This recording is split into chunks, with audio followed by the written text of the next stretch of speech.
కొన్ని వందలాది యుద్ధ విమానాలు ఆపరేషన్ ఎపిక్ ఫ్యూరీ అనుకుంటూ ఇజ్రాయెల్ అమెరికా సంయుక్తంగా ఈ ఆపరేషన్ నిర్వహించి ఈ ఆయితొల్లా అలీ ఖైమోని కాంపౌండ్ టెహరాన్లో ఉన్నదాన్ని మేము అటాక్ చేసాం అని చెప్పి ఆ ఈవినింగ్కి ఇజ్రాయెల్ ప్రైమ్ మినిస్టర్ నెతన్యాహు చెప్పారు, ఆయన శవాన్ని మేము చూసాం, మా దళాలు చూసినే ఆయన చనిపోయారని.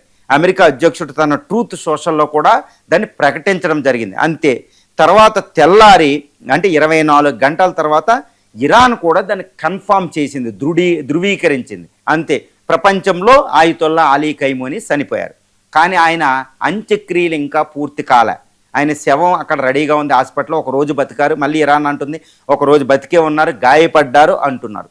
ఆ కాంపౌండ్ మీద ఓ డజన్ల కొద్దీ బాంబులు వేయడం జరిగింది. బంకర్ బరస్టులు అంటే బాంబర్తో F-35, F-22 raptors, missiles, Tomahawk missiles, Harpoon naval missiles ఇవి వేశారు.